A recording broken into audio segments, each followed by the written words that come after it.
jour on meurt, un jour on est, jour on est, un jour on croit, un jour on meurt, un jour on est, jour on croit, un jour on croit, un jour on meurt, un jour on est, un jour on est, jour on croit, un jour on meurt.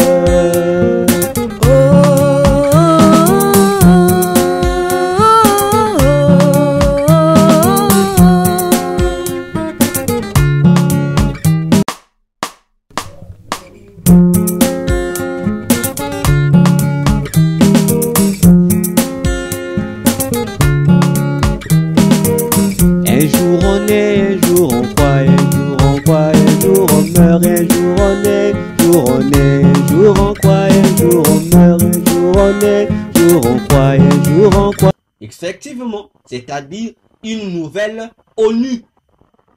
Donc, le Seigneur m'a fait comprendre que Acte 12, 1, plutôt Acte 2, 1 à 12, prophétise aussi sur la mission diabolique que l'ONU doit remplir au temps de la fin qui nous reste.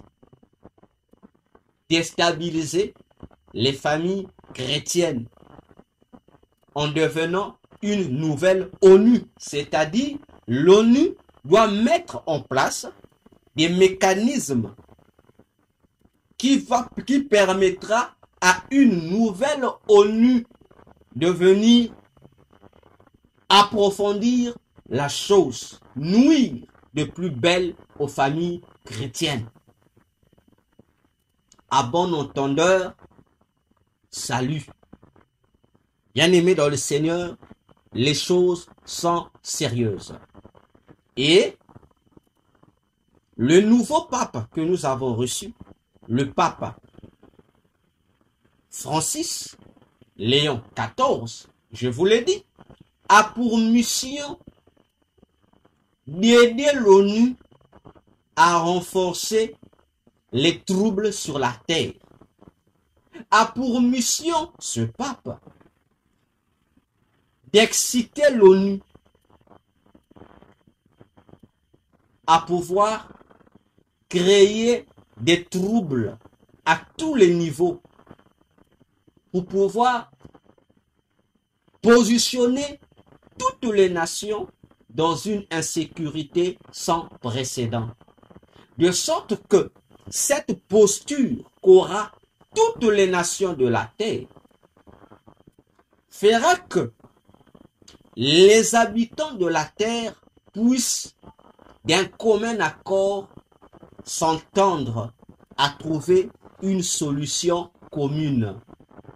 Et cette solution commune, c'est quoi? Sera accepter unanimement un Messie. Et c'est cela la stratégie qui permettra à l'ONU d'imposer de manière malicieuse, quoi qu'elle fera croire aux populations que c'est leur décision, mais ça sera une imposition qui se fera passer pour une proposition, l'Antichrist, comme l'unique leader capable de mettre fin à tous ces troubles, à toutes ces insécurités constatées mondialement. Vous savez, je ne cesse de le répéter, que Satan, avant d'agir, il a d'abord des préfigurations, tout comme Dieu, son créateur. Satan a d'abord, il met d'abord des mises en scène sur ce qu'il veut faire. Il le fait. Oui, il fait des tests. Il a fait ce test avec le président français François Hollande, avec la fameuse attentat de Charlie Hebdo. Vous connaissez l'histoire, n'est-ce pas? Et au cours de ces événements, François Hollande a organisé un sommet où il a invité tant les leaders du monde entier que leur population à dire oui à la création d'un gouvernement mondial unique pour pouvoir, soi-disant, éradiquer le phénomène du terrorisme, n'est-ce pas? Et plusieurs nations au monde ont été d'accord, y compris l'ONU. Voyez, ce sont des stratégies qui sont mises en place comme ça pour exciter les gens à accepter ce qu'ils ne veulent pas ou l'abominable. Parlons, utilisant des termes bibliques. Voyez? Et ce discours d'Hollande a poussé la population de la Terre à dire oui au gouvernement mondial unique. N'est-ce pas? Donc, faisons, je dis, attention aux stratégies utilisées par les démons pour nous pousser à voter pour un oui qui devait normalement être un non. Car le terrorisme est né par qui et qui renforce le terrorisme sur la terre? N'est-ce pas l'ONU? N'est-ce pas les mêmes gouvernants qui font des grands discours pompeux pour prétendre comme la combattre ou le combattre ces différents groupes terroristes? N'est-ce pas? Qui a créé le terrorisme? N'est-ce pas les mêmes grandes puissances que nous acclamons? Attention, attention. Pour inviter ici à comprendre que l'Organisation des Nations Unies, l'ONU, a un rôle à jouer avant de disparaître parce que les mécanismes de sa dissolution sont déjà établis. C'est pourquoi, pour que l'ONU soit changée en une nouvelle structure suprapuissante, il faudrait que l'ONU puisse commettre des bévues. Et ces bévues font partie de ces missions sataniques. Ce sont ces bévues de l'ONU qui vont pousser les populations de la Terre, parmi lesquelles la plupart d'entre nous font partie, à dire oui au changement de l'ONU, oui à la nouvelle structure mondiale unique qui doit prendre la place de l'ONU, soi-disant pour faire mieux que l'ONU. Voyons-nous, et nous devions faire attention. Alors, mes chers bien-aimés dans le Seigneur, voici les discours des grands sataniques, ou disons satanistes, qui ont déjà parlé de ces mécanismes du remplacement ou de la dissolution de l'ONU. Ah oui, peut-être que vous rêvez, mais c'est déjà, ça n'a pas commencé aujourd'hui. Les mécanismes ont commencé à être posés à très longtemps. Ah oui. Parmi les mécanismes, vous allez écouter vous-même. Bon, je vais le prendre. Voyez, vous avez le pape Paul VI. J'ai dit, le pape Paul VI, dans son message à la conférence des Nations Unies, le 24 mai 1976, dans son discours, il a dit ceci. Je paraphrase. Dans ce nouvel ordre économique international qui est sans cesse à bâtir. Donc, il a fait un discours dans lequel ce pape Paul VI invitait les nations du monde entier à pouvoir accepter un nouvel ordre économique international, il dit, qui est à bâtir, qui est sans cesse à bâtir. Donc nous sommes en 1976 où déjà on vous informe que les procédures pour bâtir un nouvel ordre économique qui doit gérer la planète Terre est en cours. Ça continue à être bâti, à être bâti. Voyez-vous? Attention, c'est un pape. Je prends un autre pape qui a aussi dit la même chose pendant son pontificat. Le pape Jean-Paul Ier. Bon, de son vrai nom, Albino Luciani. Il a dit ceci dans un de ses discours. Il dit, je paraphrase, Un désarmement progressif, contrôlé et universel est possible uniquement si une organisation internationale disposant de pouvoirs plus réels et de possibilités de sanctions plus efficaces que les Nations Unies actuelles venaient à naître. Vous comprenez déjà comment ces satanistes ont déjà parlé, hein? Voyez-vous?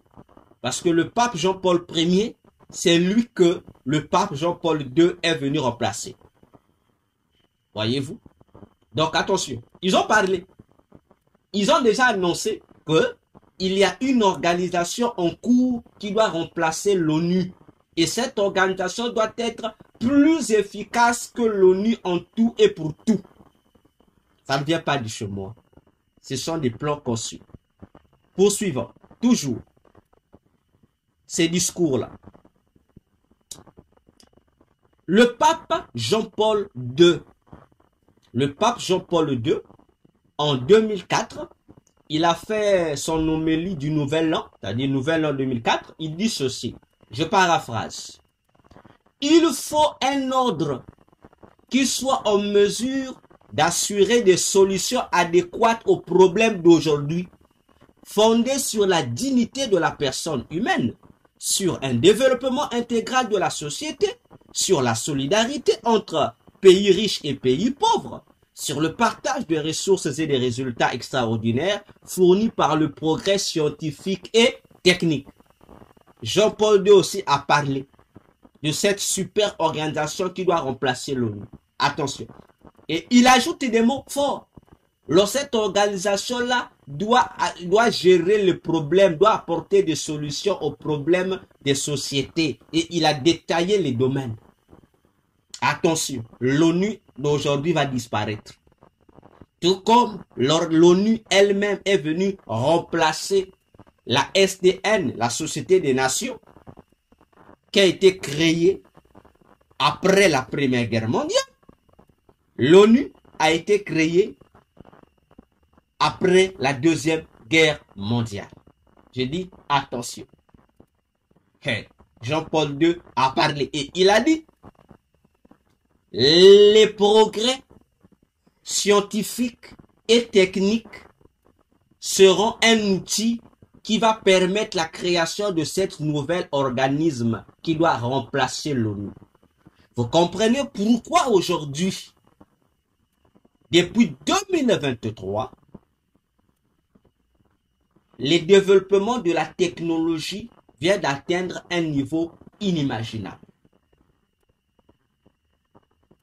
Les smartphones, la robotisation, l'intelligence artificielle. Frères, faites attention. Sœurs, attention. Ne dormons plus, comme disait Paul. C'est l'heure de nous réveiller du sommeil. Ces choses annoncées dans la Bible s'accomplissent sous nos yeux. Attention, attention. Poursuivons. L'ONU elle-même, en 1992, j'ai dit l'ONU elle-même, en 1992, a pris un décret qu'on appelle le décret des Nations Unies. J'ai dit en 1992. Il dit ceci dans ce décret, je paraphrase. L'âge des nations doit prendre fin. Ah, frère. Les souverainetés des gouvernements doivent être amenées sous un seul gouvernement auquel ils doivent abandonner leurs armes. Mes frères, vous avez le texte sous vos yeux pour mieux la lire. L'âge des nations doit prendre fin. Cette phrase rappelle bien les prophéties de la Bible.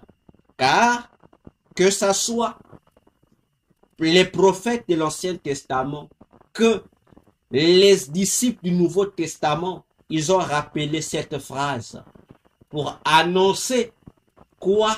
Pour annoncer le gouvernement de l'Antichrist.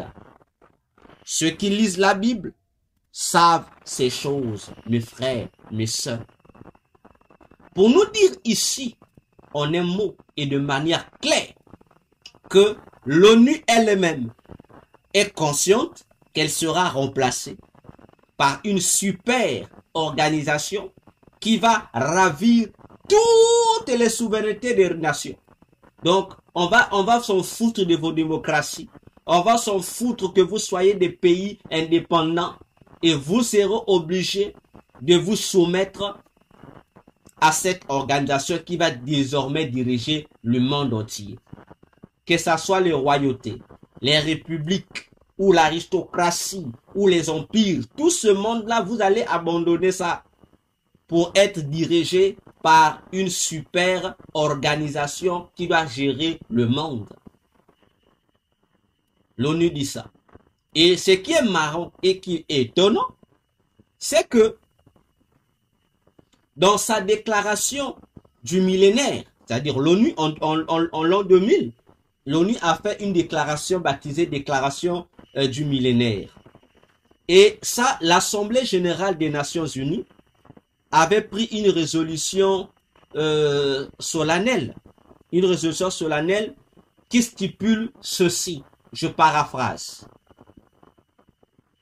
Nous n'épargnerons aucun effort pour délivrer nos peuples du fléau de la guerre, qu'il s'agisse des guerres civiles ou des guerres entre États qui ont coûté la vie à plus de 500 millions de personnes au cours de la dernière décennie. Frère, c'est grave, hein? C'est l'Assemblée générale de l'ONU qui le dit en l'an 2000 dans cette déclaration du millénaire. Ils ont dit, ils vont épargner aucun effort, c'est-à-dire, ils vont mettre tous les efforts possibles pour faire exister cette nouvelle organisation qui doit s'imposer sur la terre. Et rassurez-vous, cette déclaration a valu à l'ONU, l'Organisation des Nations Unies, le prix Nobel de la paix 2001. Hein? Cette phrase-là, cette déclaration-là de l'ONU, déclaration du millénaire de l'ONU qu'elle a faite en l'an 2000, en 2021, on lui a donné, à cause de cette phrase-là, on lui a donné le prix Nobel de la paix, l'ONU, frère. Une phrase qui est dangereuse.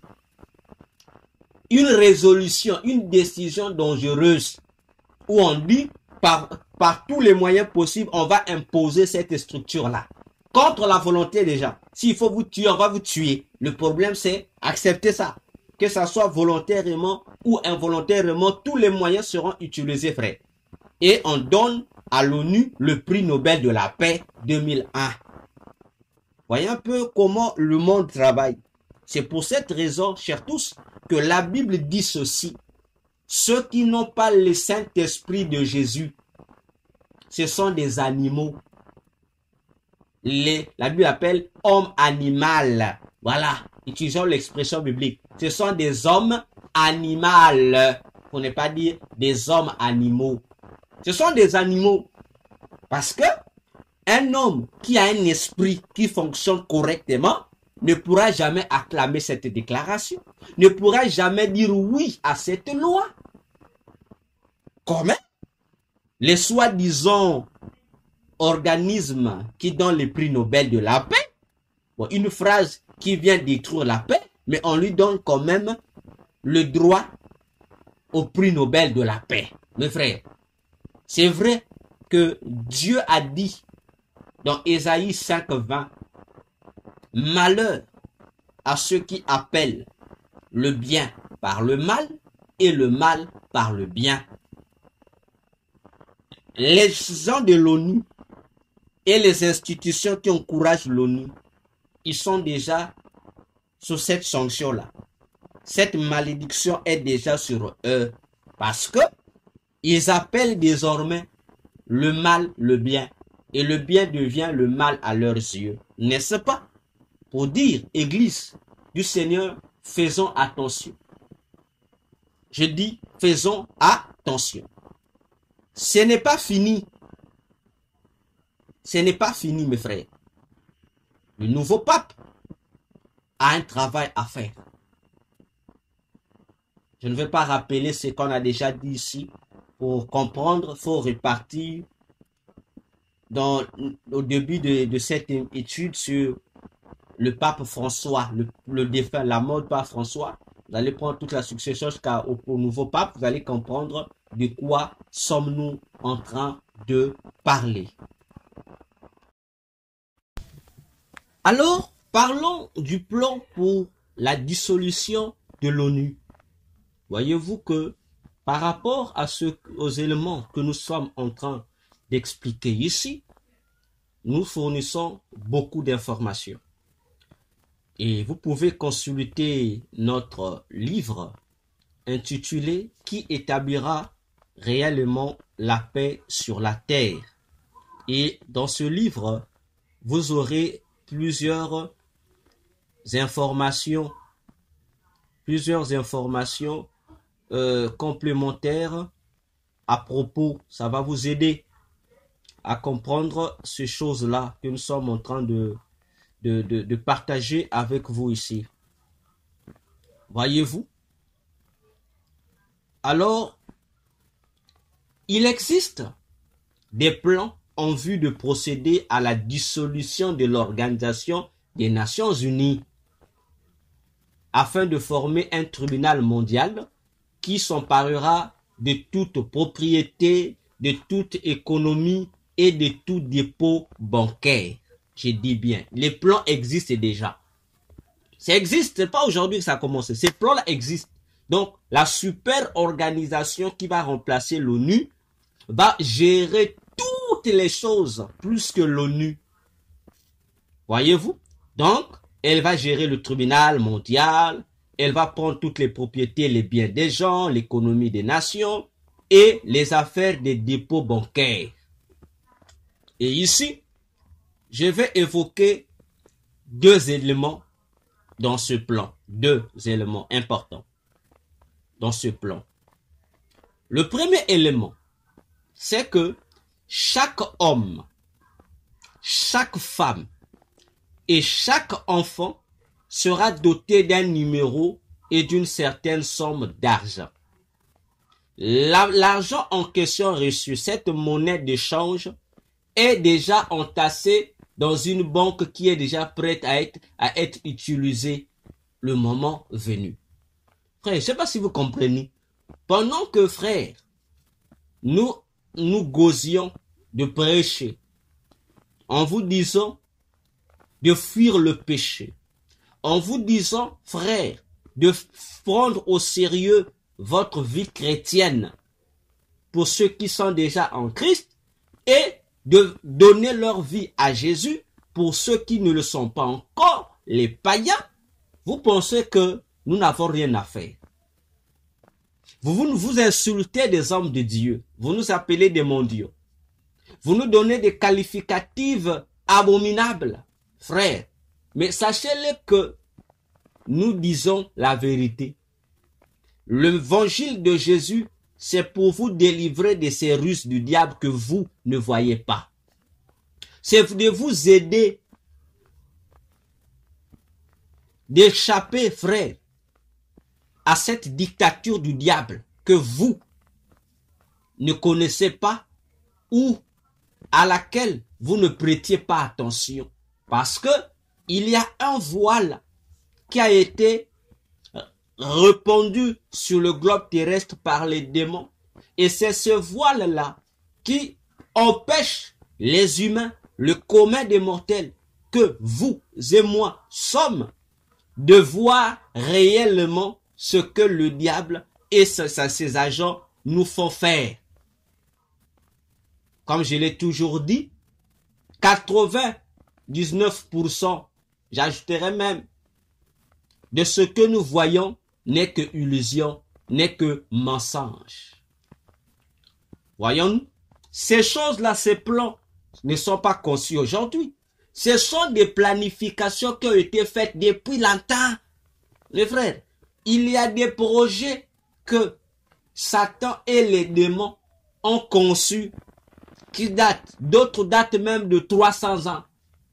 D'autres plus, ça dépend, il y en a plusieurs qui ont été déjà conçus, mais qui n'attendent que leur moment, leur temps pour être exécutés. Imaginez-vous, pendant que vous rêvez, pendant que vous insultez l'Église, pendant que vous méprisez la Bible, soi-disant qu'elle n'est pas la parole de Dieu, frères, sœurs, je vous informe que elle est véritablement la parole de Dieu. C'est pour cette raison qu'elle est combattue à travers le monde. Voyez-vous, elle est prise comme cible parce que la Bible, c'est la feuille de route que Dieu a donnée à l'homme, qu'il a créé à son image et à sa ressemblance, pour que cet homme ne tombe pas dans ces pièges des démons, pour que cet homme soit sauvé, pour que cet homme, mes frères et sœurs, soit épargné de ces perversions, de cette dictature mondiale que le diable est en train d'imposer aux gens avant qu'elle n'atteigne son comble avec l'Antichrist. C'est l'heure de nous réveiller, de faire de Jésus notre véritable Dieu.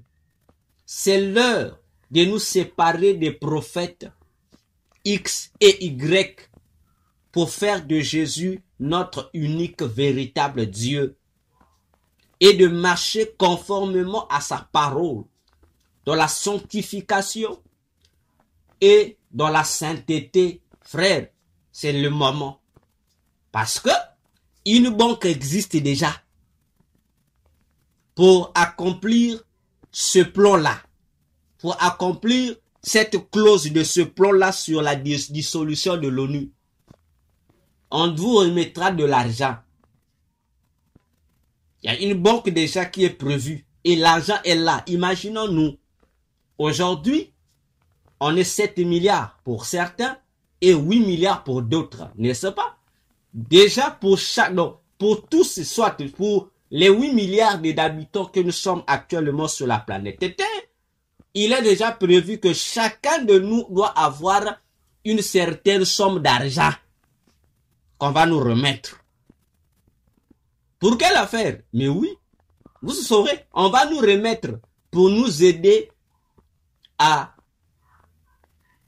être emprisonnés dans cette dictature que la nouvelle organisation qui remplacera l'ONU va faire. Et puis, vous allez nous dire, vous, les économistes mondiaux, les experts en économie, que il y a des pays riches et des pays pauvres. Mensonge. J'ai dit mensonge. Parce que si l'ONU a l'argent, j'appelle ça l'argent, si l'ONU a l'argent à remettre à tous les 7 milliards d'habitants qui peuplent actuellement le globe terrestre, mes frères, l'ONU va trouver ça où? C'est quoi d'abord l'ONU? N'est-ce pas une confédération des nations de la Terre? Combien d'abord, réfléchissons, combien de pays composent l'ONU? Réfléchissons. Donc si l'ONU est capable de donner à ces 8 milliards de personnes une portion d'argent, mes frères, mais ça veut dire qu'aucun pays n'est pauvre. Je vous assure, c'est la vérité. Les économistes savent. Comme j'ai toujours dit, lorsqu'on vient nous dire nos pays sont pauvres, faut jamais croire. Parce que ni ton pays, ni mon pays est pauvre. Non. On nous fait croire que nos pays sont pauvres. C'est faux. C'est une fausseté. Aucun économiste au monde ne peut nous démontrer le contraire de ce que je dis. Je dis aucun. Aucun. Poursuivons. Voyez-vous? Alors, lorsque cette somme d'argent sera décaissée, qu'est-ce qu'ils vont faire? Tous ceux qui vont recevoir cet argent seront obligés de travailler, soit dans une administration, ou soit dans le commerce, dans l'industrie, ou dans l'agriculture. Vous voyez la malice, hein? Donc, c'est comme si on vous finançait pour vous rendre indépendant. En réalité, c'est une fausse indépendance. Vous allez comprendre le pourquoi. Pourquoi ils vont procéder de la sorte? Bon, pour les ignorants, ils vont trouver que c'est une bonne chose. Imaginez-vous dans toute une famille, dans une maison, qu'on donne à papa, maman, les frères, tout ce monde de l'argent et on vous met dans des entreprises, soit dans l'administration, ou soit dans les commerces, ou dans l'industrie, ou dans l'agriculture. Vous dites oui, nous sommes indépendants, n'est-ce pas? Et vous allez crier, oh ouais, nous avons vaincu la pauvreté. Oh ouais, tout le monde sera bien. Oh ouais, tout le monde sera tranquille. Tout le monde aura une vie meilleure. Le bien-être amélioré. Oh, ça sera que factice. Deuxième procédure qu'ils vont faire toujours dans cette clause numéro 1. Après avoir donné de l'argent et du travail aux gens, selon les différents secteurs que je venais d'évoquer, chacun de ces personnes aura un numéro. On va lui donner un numéro. C'est-à-dire tout le monde va avoir un numéro.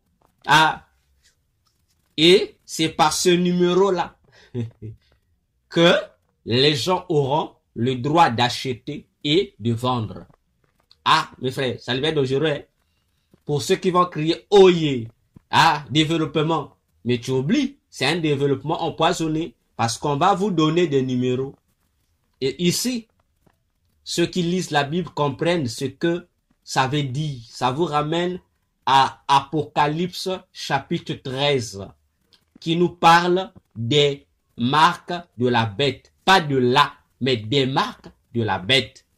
Contrairement à ce que presque tout le monde croit, la marque, non, il n'y a pas une marque, il y a des marques de la bête. Il n'y en a presque pas le mot 3. Il y a le 666, il y a le nom de la bête et l'image de la bête. Attention, il faut qu'on lise bien la Bible. Il faut que nous lisions bien la Bible.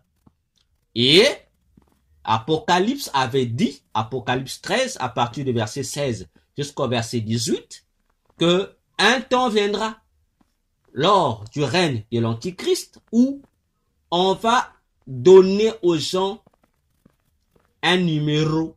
Et on dit, ce numéro est le 666. Tu as ça sur le front ou sur la main droite. Ça te donnera le droit d'acheter et de vendre. Faites attention. Hein.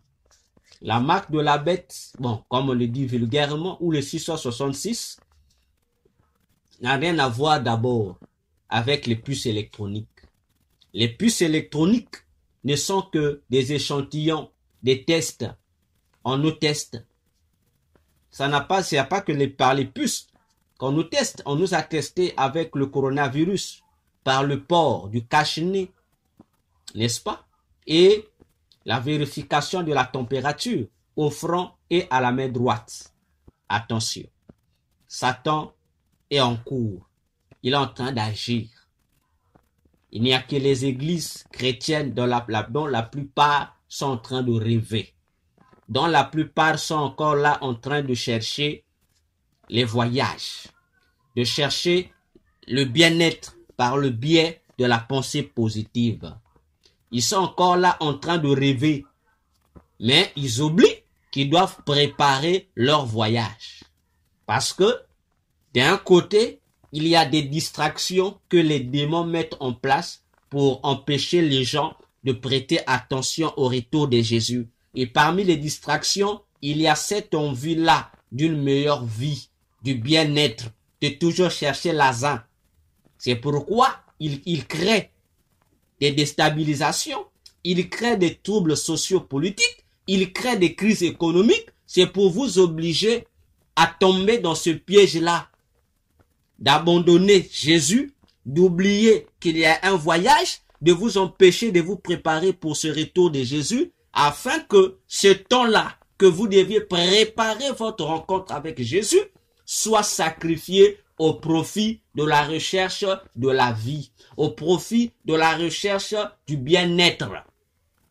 Frère, il n'y a pas plus malin que le diable et les démons. Il n'y en a pas. Attention. Je dis attention. Raison pour laquelle il faut fuir les églises dans lesquelles on ne vous parle pas du retour de Jésus. Frère, il faut fuir Les églises où on vous donne des beaux discours, frère, où on ne te sensibilise pas sur les retours de Jésus, il faut fuir. Les églises où au lieu de vous prêcher les choses du royaume des cieux, frère, l'urgence de l'église actuelle, préparer les chrétiens à l'enlèvement de l'église, frère, à la place, on vous prêche le développement personnel, on vous prêche le coaching professionnel. Frère, il faut sortir de là, il faut fuir. Il faut fuir. Les églises où on vous parle de Lazare, toujours frère, s'aimer, il faut s'aimer, tu seras béni frère, il faut sortir, ce n'est plus le temps de ça, il faut fuir. Parce qu'on ne te rend pas service. On est en train de te mettre la corde au cou qui va t'empêcher de monter lorsque la dernière trompette va sonner pour que les saints aillent à la rencontre de Christ dans les airs. Mon frère, réveille-toi. Toi qui aimes les prophéties. Mais quelles sont les prophéties qu'on vous donne? Tu seras riche. On va te riche. Mes frères, c'est ça que vous appelez prophétie. Alors que les prophéties sérieuses qui sauvent les gens ne vous donnent pas ça. Tu es dans ton grand péché, mais on te dit que tu seras riche. Dans ton travail, d'abord, tu es champion de la fraude. Mais le prophète prophétise que Dieu va te bénir. Mes frères, mais ça, ce sont quel genre de prophéties qu'on vous donne? En fait, on vous encourage dans le péché. Parce que ces prophètes-là, ces serviteurs de Dieu-là, qui font ce genre de choses, ils sont des envoyés du diable, qui ont pour mission d'empêcher qu'un grand nombre puisse participer à l'enlèvement de l'église. Ils travaillent ils ont aussi des agendas semblables à celui de l'ONU, déstabiliser la foi des gens en Christ, aider les gens à se détourner de Christ pour gagner les biens de ce monde. Mon frère, tu es dans la dictature. Le poste de travail que tu as, c'est le fétiche qui t'a permis de l'obtenir. La femme que tu as, ou le mari que tu as, avec qui vous êtes marié, c'est par le fétiche que tu l'as eu. Tu viens à l'église, le prophète ne voit pas ça, mais le prophète voit tu es béni. Le prophète te voit prospère. Et tu es content. Ah, mon frère, c'est un prophète aveugle. Je vous assure. Voilà pourquoi, lorsque le docteur que je suis, je dis, plusieurs églises chrétiennes ici sont des prisons de Satan, les gens se fâchent. Fâchez-vous. Et je ne cesserai de le dire, plusieurs églises ici sont des prisons de Satan. Plusieurs pasteurs ici, ce sont des bourreaux de Satan. Ce sont des gars de prison de Satan. Donc toi, tu crois aller là-bas pour chercher Jésus, mais au fond, tu es prisonnier du diable sans te rendre compte. Mon frère, cherchez Jésus. Évitez le fanatisme là. Cherchez Jésus. C'est parce que vous êtes devenus des prisonniers des démons, dans des églises des démons, que aujourd'hui, vous voyez des frères et des sœurs prennent le courage sur la chair pour dire, si quelqu'un attaque mon pasteur, moi aussi je l'attaque. Même si mon pasteur est en erreur, moi je l'attaque. Mais c'est parce que ma sœur, tu es envoûtée. Tu es envoûtée. Tu es envoûtée. Parce que si ton pasteur est en erreur, il est en erreur. Donc si quelqu'un dit que ton pasteur est en erreur, il est en erreur. Mais si toi tu viens l'attaquer, parce que on n'a plus le droit de reprocher ton pasteur, je suis désolé. Sache que l'église dans laquelle tu es n'est pas l'église de Dieu, c'est une prison des démons. Parce que dans l'église de Jésus, le Jésus de la Bible là, il a été donné le droit à tout enfant de Dieu de réprimander. Mon frère, tu connais pas ça? Ou ma soeur, tu ne sais pas ça? Ce sont des choses élémentaires. La Bible nous donne le droit aux frères et aux sœurs de nous reprocher les uns les autres. Ah, on nous demande dans Éphésiens de nous dire la vérité les uns les autres. Dans Colossiens 3, on répète ça. Colossiens 3, 14 à 16, même jusqu'à 17. On nous donne le droit de nous reprocher, de nous corriger les uns les autres.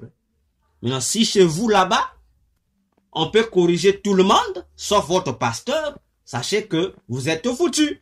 Vous n'êtes pas dans une église de Jésus. Vous êtes dans une prison de Jésus. Vous êtes dans un commissariat de Jésus, de Satan. Vous êtes dans une prison diabolique. Réveillez-vous. Réveillez-vous. Ces prédications-là qu'on vous enseigne, c'est de la distraction satanique. Attention, attention. Nous parlons pour sensibiliser ceux qui veulent sauver leur vie. Stratégie numéro 2 de ce plan, c'est quoi? Oh, mes frères, ça fait mal. C'est que ce plan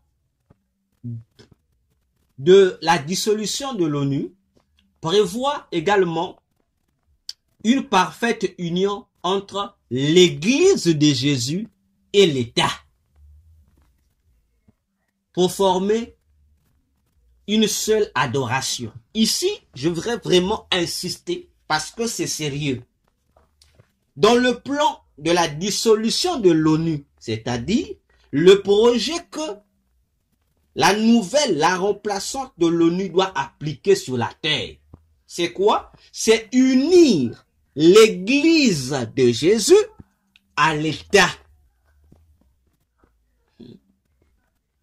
De sorte qu'il n'y ait qu'une seule adoration. Maintenant, posons-nous un peu une question, frères, sœurs en Christ. Et vous, chers païens, qui ne sont pas en Christ. Quel rapport y a-t-il entre l'adoration de Jésus ou l'adoration tout court avec l'État? Nous savons que l'adoration, c'est le culte. Et le culte est du domaine de l'Église. N'est-ce pas? Mais comment peut-on nous dire que on veut désormais appliquer, créer, former, inventer, établir une seule forme d'adoration, mais il faut que il y ait union ou fusion entre l'Église et l'État. Il y a un problème, hein? Il y a un problème. Je vous assure.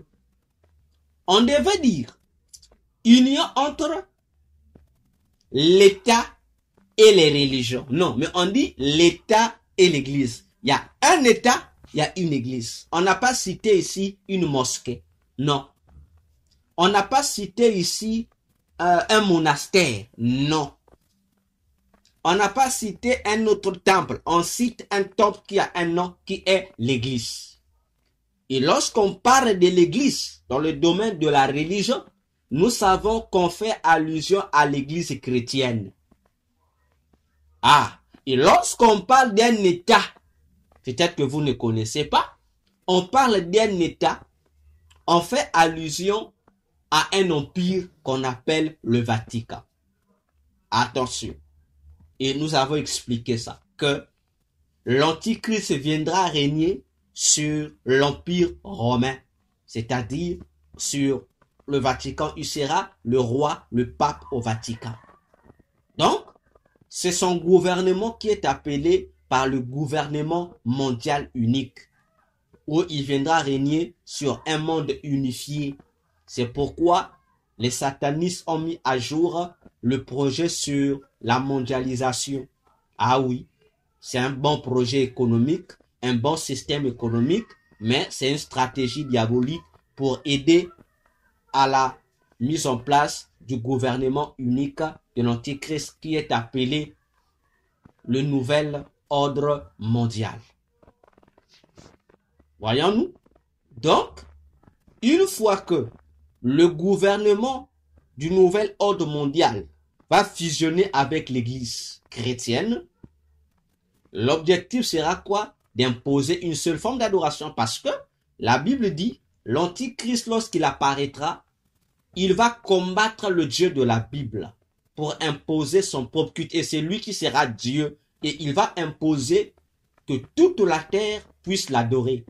Pour comprendre, lisons seulement Apocalypse chapitre 13, vous allez comprendre ces détails. Vous comprenez? Donc faites attention. Je vous assure, faites attention. Poursuivons notre... Et dans ce deuxième plan de la fusion entre l'église de Jésus et l'État, c'est-à-dire le règne de l'Antichrist, un organe interreligieux doit jouer un rôle actuellement. Parce que je vous apprends que dans l'ONU, il n'y a pas seulement ce que vous connaissez, il n'y a pas le FMI seulement, hein. Il n'y a pas que l'OMS, hein. Il n'y a pas seulement les organisations ou organismes que vous connaissez là, mais il y a aussi un organisme interreligieux dans l'ONU. Ah oui, ah oui. Il n'y a pas seulement des organismes sanitaires, sociaux, économiques, politiques, technologiques ou que sais-je encore. Mais au sein de l'ONU actuelle, il y a aussi un organisme au même titre que le FMI qui est un organisme interreligieux de l'ONU. Parce que l'ONU a une armée et sachez-le que cet organe interreligieux de l'ONU, c'est la religion de l'ONU. Et dans cet organe interreligieux, toutes les religions du monde sont dedans, sans exception. Ah. Et c'est cette organisation interreligieuse-là, cette religion de l'ONU, qui est au sein de l'ONU, qui mélange toutes les religions-là, qui établit les pasteurs en tant qu'ambassadeurs de l'ONU. Je répète et j'insiste ici.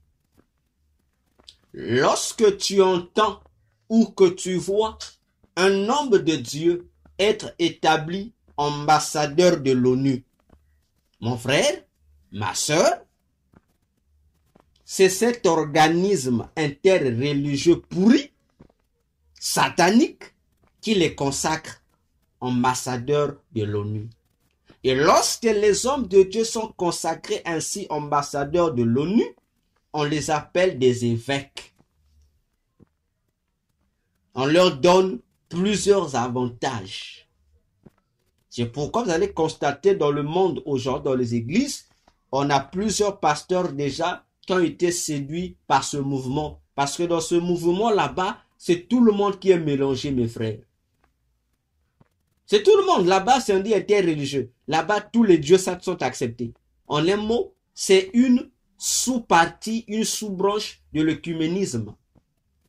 Parce que là-bas, c'est un organe interreligieux. Maintenant, de quel dieu on prie là-bas? Vous retrouverez les animistes dedans, les bouddhistes dedans, l'islam dedans. Donc, tous les dieux sont dedans. Bon, maintenant, vous, les hommes de Dieu, qu'est-ce que vous faites dedans là-bas? Parce que vous êtes corrompus, vous suivez des avantages qu'on donne. Ah, c'est pitié, hein?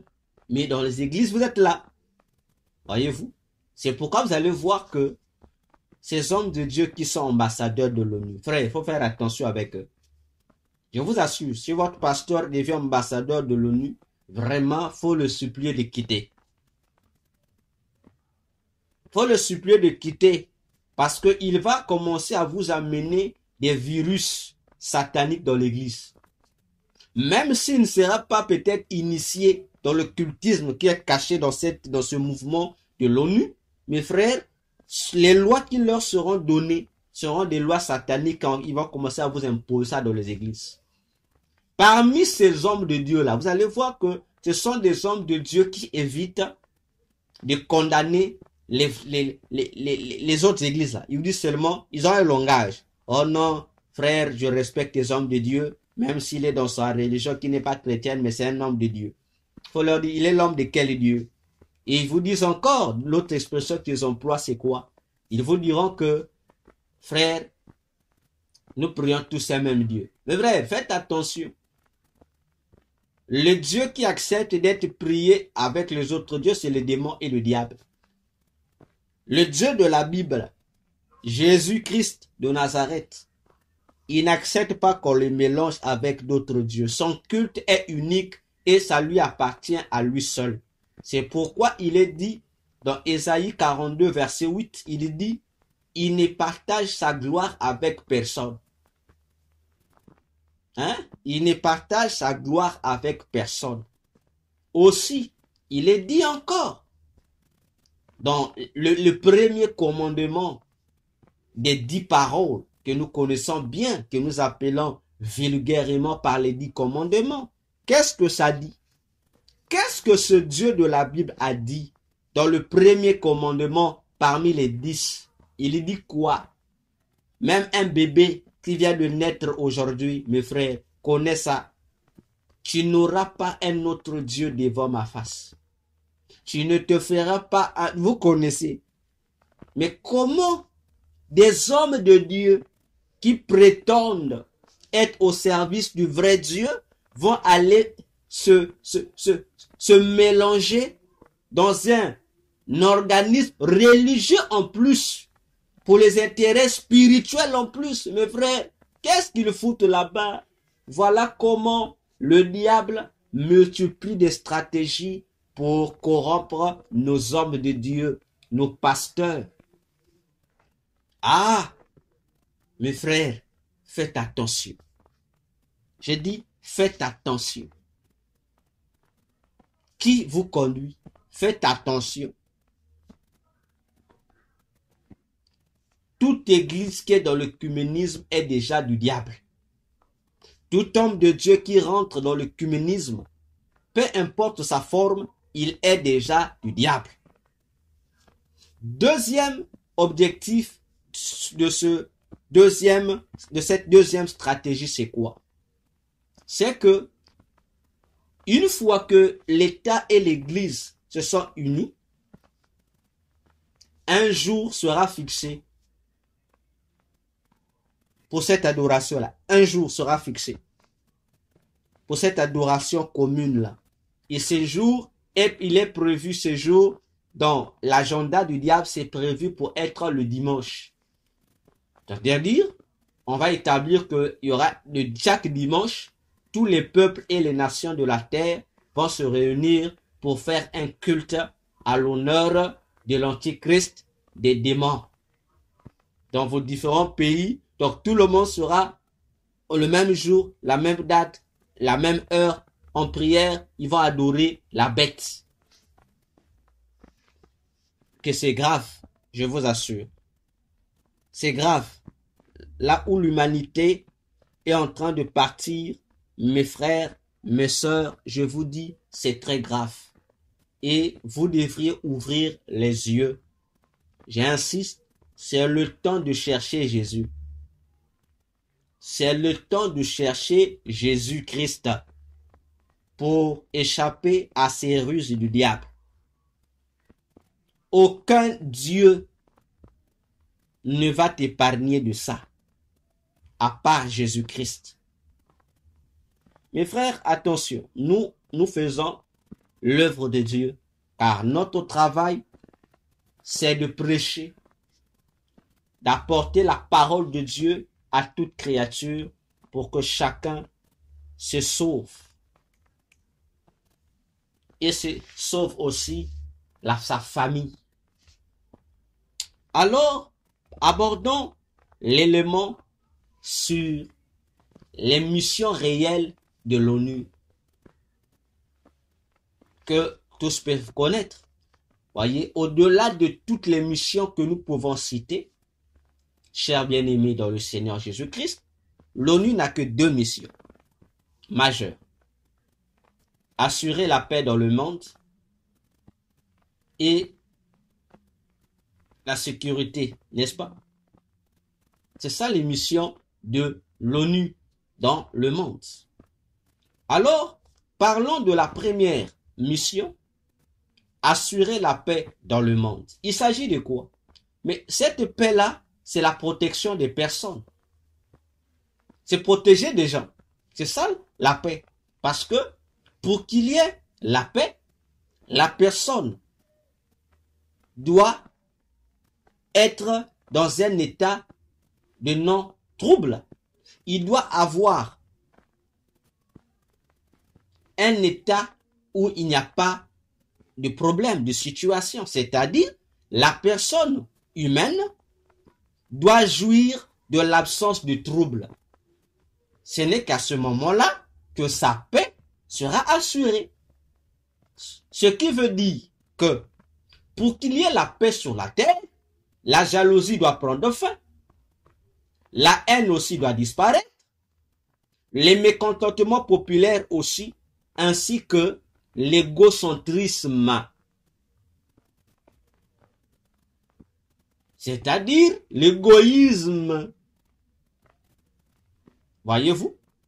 Et le travail de l'ONU, paraît-il, c'est de rendre cela possible au moyen de son bâton de commandement qui est le domaine de la politique.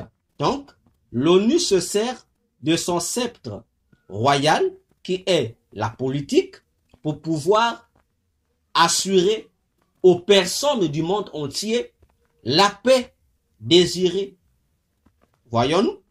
Cependant, nous devions comprendre que depuis que l'ONU existe, l'ONU n'a jamais assuré la paix dans le monde, ni même dans un coin donné d'une ruelle donnée. L'ONU n'a jamais fait ça. Parce que depuis l'ONU existe, les tensions dans le monde ne cessent de se multiplier. Parce que c'est elle-même encore qui encourage ces troubles-là. C'est elle-même qui encourage encore ce manque de paix dans les pays, dans les nations, dans les localités, dans les villages et dans les villes. N'est-ce pas? De plus, pour qu'il y ait la paix, il faudrait qu'il n'y ait plus de troubles, de jalousie. Parce que ce qui fait qu'il y ait des troubles, des guerres, des soulèvements populaires, des guerres tribales ou des guerres civiles, des tensions, des kidnappings. Frère, vous connaissez c'est quoi?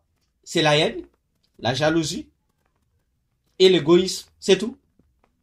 Mais comme l'ONU n'a pas le médicament qui soigne la jalousie, l'ONU, malgré la présence de l'OMS, n'ont pas et ne seront pas capables de créer un vaccin contre la haine, mais vrai, ni contre l'égoïsme. Ça veut dire que il y aura toujours le manque de paix partout sur la terre. Voyons-nous?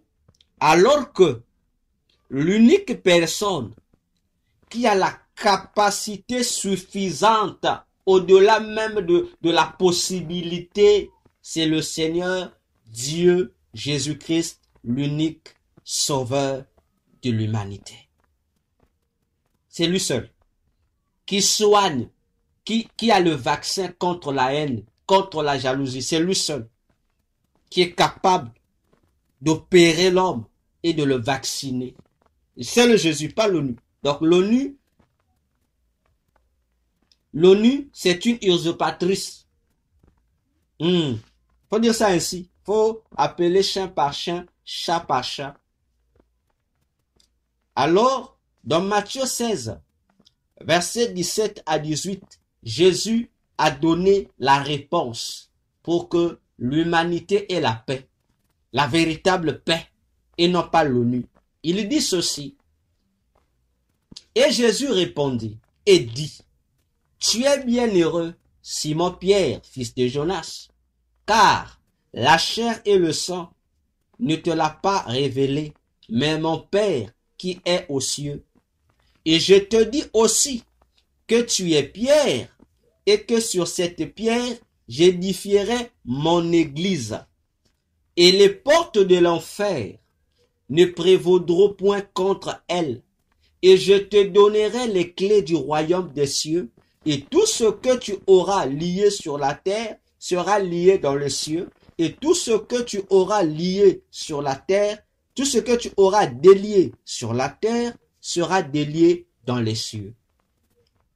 Si vous lisez attentivement ce passage révélateur de plusieurs secrets du ciel, vous allez vous remarquer que en donnant cette parole à Pierre, d'abord, ensuite aux autres disciples qui étaient avec lui, Jésus informait les disciples que son église qu'il devait bâtir devrait être la véritable organisation des Nations Unies. contrairement à la fausse qui devrait naître. Je vous assure. Je vous assure. L'Église de Jésus est l'unique institution qui fait que le monde soit dans la paix. Parce que c'est dans l'Église que Jésus règne. C'est dans l'Église que la royauté de Jésus, sa suprématie, sa divinité est acceptée. C'est pourquoi les membres de l'Église sont appelés peuple de Jésus. Ah oui, et je dis Amen. Ah oui, ce n'est que l'Église qui a le pouvoir de vacciner les gens. C'est l'Église, parce que les chrétiens, l'Église, c'est aussi l'hôpital de Jésus. Les chrétiens sont des infirmiers et des médecins qui soignent au travers des médicaments, des produits pharmaceutiques que le ciel donne. Raison pour laquelle un terroriste cesse d'être terroriste lorsqu'il se convertit à Jésus. Raison pour laquelle, chers tous, bien-aimés dans le Seigneur, vous allez remarquer que les mafieux, les soi-disant révolutionnaires, les spécialistes des coups d'État, les spécialistes en égocentrisme, les gens des cupides, les gens qui ne veulent pas laisser leur poste pour nuire aux autres, les gens qui veulent toujours briguer des unièmes mandats pour rester éternellement au pouvoir. Lorsqu'ils viennent à Jésus, mes frères, ils abandonnent tout ça. On laisse tout ça. Parce que pour être disciple de Jésus, disait Jésus, il faut renoncer à toi-même. Il faut renoncer à ce qui n'appartient pas au ciel. Ah oui, ah oui, ah oui. Ah oui. Donc, l'ONU nous ment. C'est l'Église qui a le remède. Pour la paix mondiale, c'est l'Église. Ah oui, c'est l'Église. La véritable institution qui donne la paix au monde, c'est l'Église. Parce que la paix que le reste du monde cherche, Jésus l'a donnée à l'Église. Tu veux avoir la vraie paix? Viens à l'Église. Convertis-toi sérieusement. Parce que l'ONU nous ment. Depuis la nuit des temps, l'ONU nous ment. Jusqu'à sa dissolution, elle continuera toujours à nous mentir. L'Église ne vend pas des armes aux terroristes pour aller faire les guerres. Non. L'Église ne donne pas des armes au pouvoir en place et à l'opposition pour qu'ils se combattent. Non. Mais l'ONU le fait. Faites le choix, mes frères. L'Église ou l'ONU? À vous de choisir. Nous disons aux politiciens de choisir. Hein? Nous disons aux politiciens de choisir. Parce que c'est quand même curieux que l'ONU, qui doit assurer la paix dans le monde, encourage les dictateurs au pouvoir. Il y a un problème. Hein? Je vous assure, il y a un problème. Les Ukrainiens aujourd'hui ont un souci. Leur pays va bientôt devenir un désert. Parce que ils sont menacés par la Russie. Sachant que la Russie fait partie des 5 principaux chefs de l'ONU. La Russie. Vous voyez comment on joue avec nous, hein? Hein? Non, vous voyez comment vous jouez avec nous, là? Ok? Donc faites attention. J'ai dit, faites attention. Église, c'est beau de connaître Jésus. C'est beau d'être chrétien. C'est beau lorsque tu marches avec Jésus. C'est beau. Voyez-vous, l'Église a la clé pour apporter la paix sur la terre. C'est pourquoi, comprenant l'importance de l'Église sur la terre, le diable et ses démons ainsi que ses agents persécutent l'Église, persécutent les chrétiens. Et les gens préfèrent aller dans les religions qui encouragent l'insécurité, qui encouragent les troubles. Au nom de Dieu, on tue les gens. Au nom d'Allah, on tue les gens. Au nom d'Allah, on devient des terroristes. Mais les gens trouvent ça, c'est bon. C'est la bonne religion. Et on appelle ça religion de paix. Oh, quel envoûtement. Oh, quelle possession démoniaque. Attention, attention. Bien-aimés, poursuivons. Prenons la deuxième mission de l'ONU. La deuxième mission de l'ONU, c'est la sécurité mondiale. C'est-à-dire, c'est assurer le confort des personnes, cette fois-ci en protégeant leurs biens. Parce que la paix, c'est pour protéger les personnes elles-mêmes. Mais la sécurité, c'est pour protéger les biens de ces personnes-là. C'est la fameuse mission de l'ONU. Mais si déjà l'ONU ne donne pas la paix aux personnes, ça veut dire aussi que les biens de ces personnes-là sont sacrifiés à l'insécurité. Ah oui. Ah oui. Ah oui. L'Ukraine est détruite aujourd'hui. Les biens sont gaspillés. Faudrait citer les pays, les pays, vous connaissez vous-même ces pays-là. Voyez-vous, vous connaissez ces pays-là. Pourquoi Poutine n'est-il pas arrêté? Bachar, là-bas en Syrie, il a ruiné la Syrie, il a fui. Mais aujourd'hui, il est protégé. Mais les populations restent meurtries. Faudrait qu'on puisse encore citer. Les dictateurs occupent les têtes de nos États. Les dictateurs. L'ONU valide. Les soi-disant autres institutions, CEDEAO, CEMAC ou Union africaine ou Unité africaine valident. D'ailleurs, dans ces soi-disant institutions-là, ceux qui sont les présidents là, ceux qui occupent le bureau exécutif, ce sont les mêmes dictateurs qui sont des dictateurs dans leur pays. Ce sont les mêmes présidents qui font des coups d'État dans leur pays. Aujourd'hui, vous nous parlez de l'AES. Moi, je vous pose la question. Ceux qui sont à l'AES, là, ce sont des gens qui ont pris le pouvoir par coup d'État. Mais là, vous le trouvez que ce sont des bonnes personnes. Vous trouvez que ce sont des bonnes personnes. Alors, disons-nous la vérité. Quelqu'un m'a écrit, dit voilà, l'Afrique a trouvé un sauveur. Le capitaine Ibrahim Traoré. L'Afrique a trouvé un sauveur.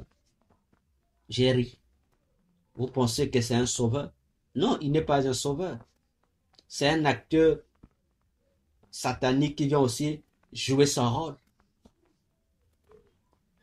Savez-vous ce qu'on appelle le secret de Fatima? Le troisième secret de Fatima? Bon, on en parlera dans une autre émission, lorsqu'on va aborder l'émission spéciale sur la Troisième Guerre mondiale. Comme on dit, l'humanité a toujours des soucis. Voyez-vous?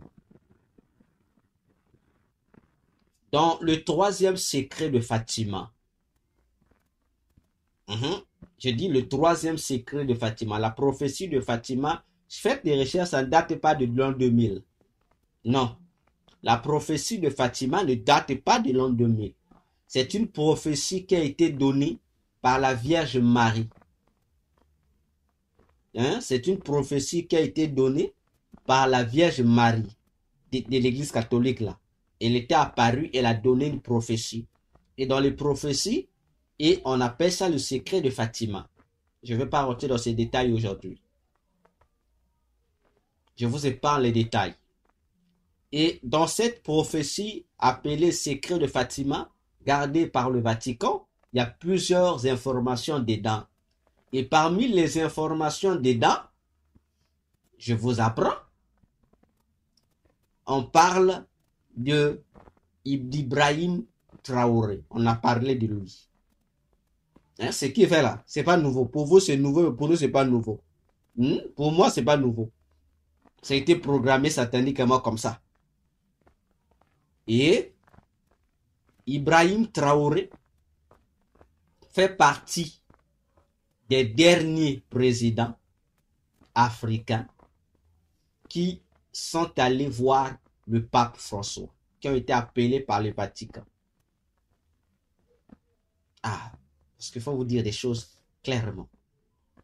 Je répète, Ibrahim Traoré est parmi les derniers chefs d'État à aller voir le pape François avant sa mort. Ok?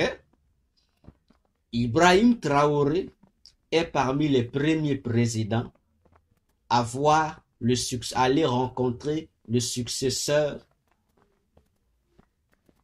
du pape François, le nouveau pape François qui est venu. Il est le premier.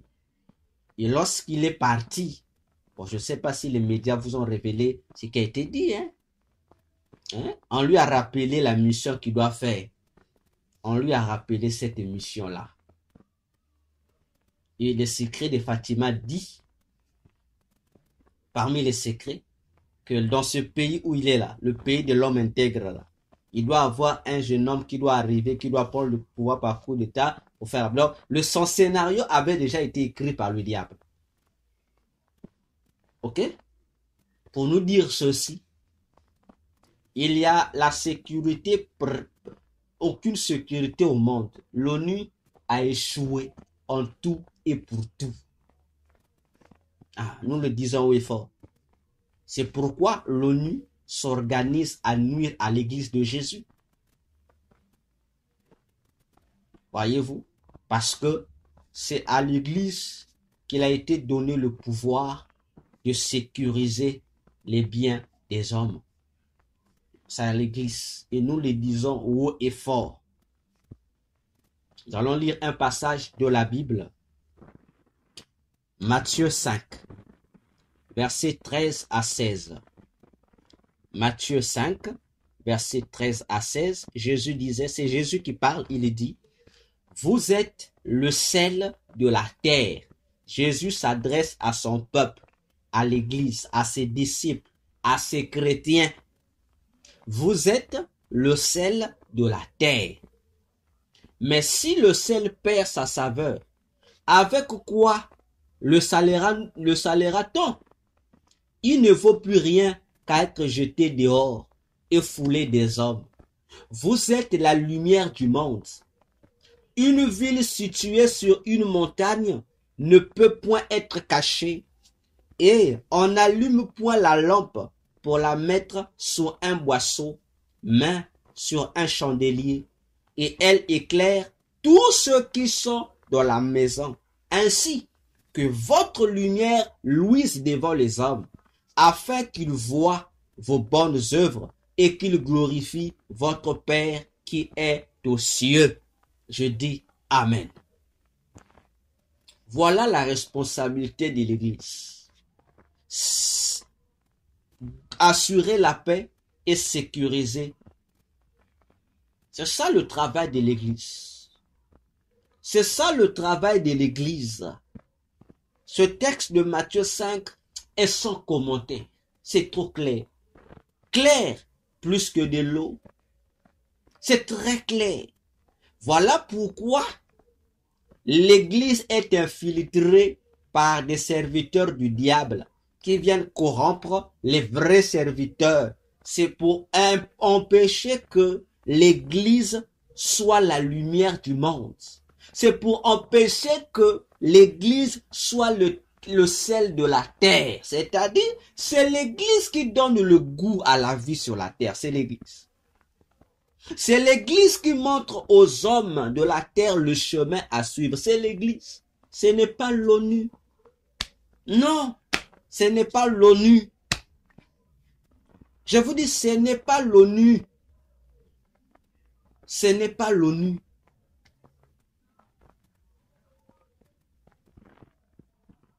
Non, ce n'est pas l'ONU. C'est l'Église. C'est pourquoi, frère, l'Église est en danger. C'est pourquoi, frère, les serviteurs de Dieu corrompus sont acclamés aujourd'hui dans les nations. Mais les vrais sont maltraités dans les nations. Parce que ils sont des ennemis.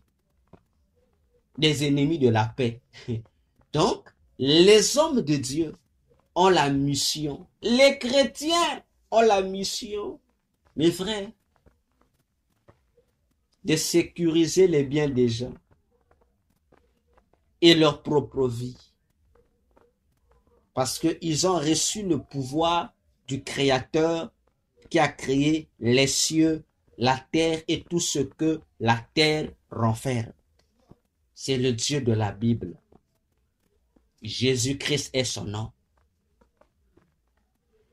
Voyons-nous, pas l'ONU. J'ai dit pas l'ONU. Raison pour laquelle nos États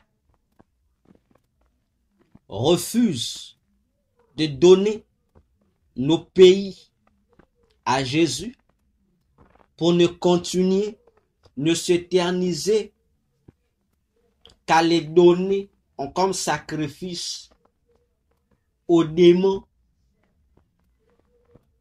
Aux démons. Attention, attention. Solution biblique. Je dis solution biblique face à cette ruse. Jésus dit, le Saint-Esprit est descendu ce jour de la Pentecôte sur une famille. Acte 2, verset 1 à 2, acte 1, verset 12 à 15. Et cette famille, c'est l'Église, corps de Christ. C'est l'Église de Jésus, qui est une famille, la famille de Dieu. Pourquoi le Saint-Esprit est-il descendu sur une famille? Eh bien, c'est pour accomplir une prophétie de Joël. La prophétie de Joël 2, versets 14 à 17. Répétez ce même jour de la Pentecôte par l'apôtre Pierre, dans Acte 2, verset 44 jusqu'à 47, Éphésiens 4, verset 3, Jean 17, verset 21 à 23. Que cette famille du ciel soit un instrument pour sauver les familles de la terre. L'Église de Jésus. Sa mission, c'est de sauver les restes des familles de la terre, c'est-à-dire la famille de Dieu représentée par les 120 disciples qui ont reçu le Saint-Esprit dans la chambre haute, a pour mission de sauver les 17 familles qui sont en bas, représentant toutes les familles de la terre. Voilà, bien-aimés dans le Seigneur, la mission de la famille de Dieu. Et c'est cela la solution que Jésus donne aux nations, donne aux familles de la terre, donne aux tribus, afin que nous soyons sauvés de ces différentes perversions que cette génération subit monstrueusement de la part du diable et de son gouvernement. Chers tous, c'est ici que prend fin notre émission de ce jour, tout en sachant que à la Pentecôte, notre Seigneur Dieu Jésus-Christ a puissamment corrigé la vision des mondialistes de la tour de Babel. Vous le savez, l'histoire de la tour de Babel que vous pouvez lire dans Genèse 11.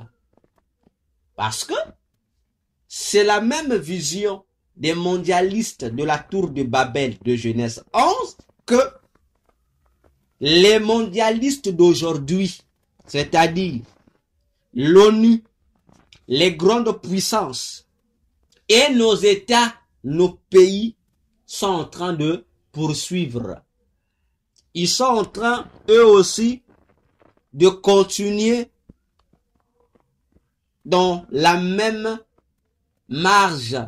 Ils sont en train de poursuivre, de faire la continuité de la vision des mondialistes de la tour de Babel.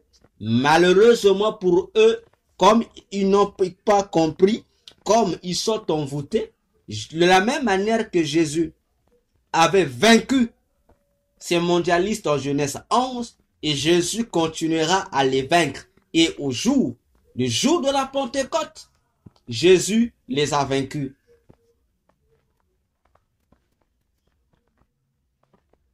Qu'est-ce que Jésus a fait?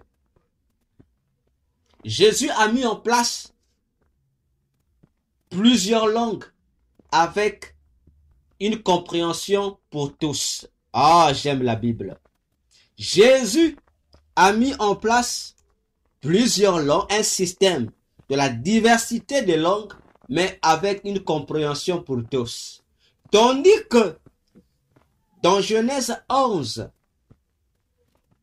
les mondialistes ont été victimes de la confusion totale au niveau linguistique pour tous. Il y avait plusieurs langues, mais les gens ne pouvaient plus s'entendre. Il y a eu confusion linguistique. Il y a eu débandade linguistique.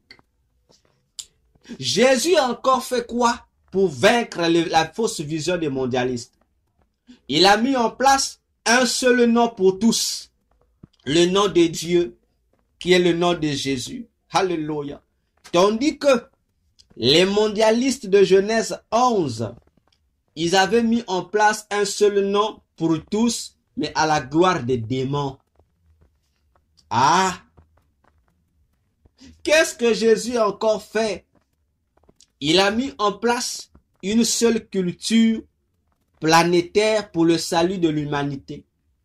Tandis que dans Genèse 11, les mondialistes avaient mis en place une seule culture mondiale pour la destruction de l'humanité. Mes frères, et toi, mon frère, qui continue encore à suivre les idéologies de ce monde, les philosophies de ce monde, les théories de ce monde, remettant en cause le Seigneur Jésus-Christ, je te dis, c'est le moment pour toi de changer de fusil d'épaule. C'est le moment pour toi de bien réfléchir, de faire un choix. Jésus ou le monde. C'est maintenant qu'il faut faire le choix pendant que tu as encore le souffle de vie, pendant que tu es encore vivant. Parce que si tu mourais dans cette posture anti-Jésus, anti-chrétien, anti-Bible, mon frère, ma soeur, sache-le qu'il n'y aura plus pour toi de possibilité de revenir en arrière. Parce que après la mort, il n'y a plus le salut. Peu importe la multiplication des messes ou des rituels qu'on pourrait te faire pour que tu aies un au-delà meilleur, frère, sœur, ça serait des mensonges.